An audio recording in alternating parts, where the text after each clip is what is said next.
Hey guys, so I'm going to be doing a video finally on getting over mental blocks. So I've had a lot of requests on how to do this, and I haven't gotten into it because I had no computer to like film it on, or I just had no time, or yeah, just basically that. So I have a book right here. Don't mind that ugly picture that I just showed, but basically, I'm pretty sure everyone has been through a mental block for like stunting or tumbling or anything like that, but I personally had a tough mental block before.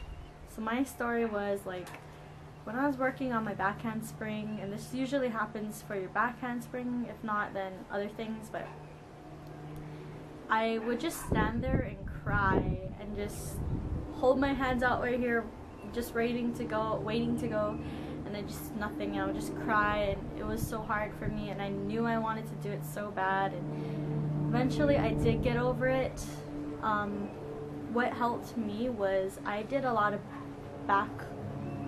not walkovers, but back bends, which helped me get the feel of going backwards.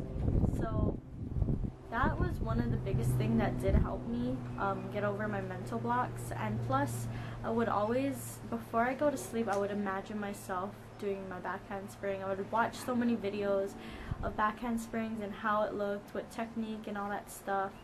I also went to private lessons, tumbling classes, rec cheerleading teams, and that's, yeah, a lot of practice has to come with the mental blocks, because if you're just doing it one day and you throw it one day and you get a mental block the next time, you really have to practice. Practice does help you progress. So yeah, that's the biggest thing. So I'm going to pretty much break it down. I have it down here right now. So what is a mental block? A mental block is basically something that you're afraid to do, where you can do it but you're just afraid to, and you just in your mind you know you can't, but in reality majority of the time you can.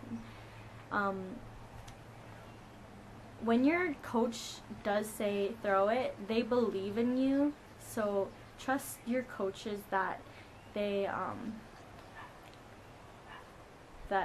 do trust you, and like, you know, just believe in your coaches because they believe in you. So that's a good thing to know. The causes can be from pressure, stress, a past injury, or overthinking. And I'm going to break it down for you. So pressure, it can be from coaches, your teammates, rushing to get it done in a certain amount of time. Sometimes it can be feeling like you felt left out and sad because you don't have a certain skill, that it pressures you for some, like, that's how it could happen, and this is how you can help it. Sorry, I'm looking down. Take your time, do your skill, not necessarily the skill itself, but the time you give yourself. So don't rush just because you want to have a certain skill by like tryouts or something. Just show your best skill, and that should shine. And obviously tell your coach if you're going to try out, tell that you are working on it, and if you can get a spot, get a spot. Use that pressure from your coaches, teammates, and yourself in a positive way. So instead of thinking it as negative, always think of it as positive. You can like set a goal, and then once you reach that goal, you can get something out of it, like the satisfaction of getting it, maybe an ice cream, I don't know, like something that can bribe you to get it too. The next thing is encourage yourself. Maybe parents get a sports bra, from a skill for motivation, which is obviously what I said last time. So yeah, you can totally like get a new Nike sports bra or something. Like, ask your parents. Like, that can motivate you. Like, mentality can help you somehow. Okay, next to the next one. Stress. Wanting to get a skill fast or expecting yourself to see fast results. So, here's some of the help, I think. Yeah. Take your time. It does help with better results because if you rush, like, you're not really working on your technique, and you really want to work on your technique, especially when you get tired during a routine and when you're throwing it. So always take your time. Go to the gym more. Be consistent, and it helps with your muscle memory. So go to the gym at least, like, maybe if you could be in the beginning of it, you might want to start going maybe 3 to 4 or 5 times a week if possible. So try to get that practice. Go to a lot of open gyms because that really does help. Even open gyms, it helps you get motivated because you see other people throwing a higher skill than you, and you're motivated to do it. At least, like, that's how I feel. Some people, like, don't like seeing higher skills. They just want to see their skills, but for me, I really love seeing people with higher skills, even if they're younger than me. Like, it's motivation for me. Breathe. So yeah, you just want to breathe. Don't stress yourself out. Just breathe. 1, 2, 3. Calm yourself down and throw your skill. Next one is past injury. Okay, so if you already had that skill and you just came back from an injury, make sure you talk to your doctor if you're okay. If they say that you're okay, then you're good. Don't try to push it because you might, if you try to throw it before you're cleared, you might hurt yourself. So don't hurt yourself, guys. Make sure to review your technique.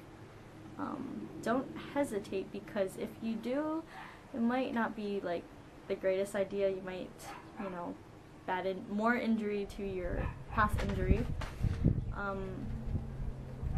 Make sure you're fully healed, like I said before. Take it slow. Make your muscle memory. Your muscle memory will come back. So make sure you do train with a certified tumbling coach, and make sure they spot you, and make sure you get that confidence back. So the next thing is overthinking. For me, listening to music really did help. I would just like close out everything, not think of my skill, and then just listen to music or watch a video before you tumble, like literally right before you tumble. And this is only for like open gym or like a privates or something, because I don't think you can do that during practice. I don't think so. But yeah, just listen to music, clear your mind, and then throw your skill, because you won't be thinking about the skills over much because you're overthinking. Do something to take your mind off the skill. So maybe watch somebody else. Think about a cartwheel if you're going to do like a backhand spring or something, or and take the skill one by one. So don't overthink it, but know your technique, like sit, set, pull, land, and stand. So yeah, that's like for a tuck. So take it one by one, but don't overthink it. Don't think like, oh wait, what's going on? You know what I mean? So yeah, just don't overthink it and you will be fine.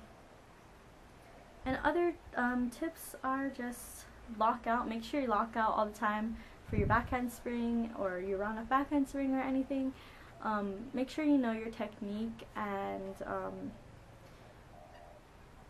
yeah, get rewards out of your skill, because that is awesome motivation, and I love doing that. Which, yeah, it's awesome. Follow my Instagram, KUUNANI25, and my cheerleading bow company, Cheer Bows Hawaii, and all the links will be down below.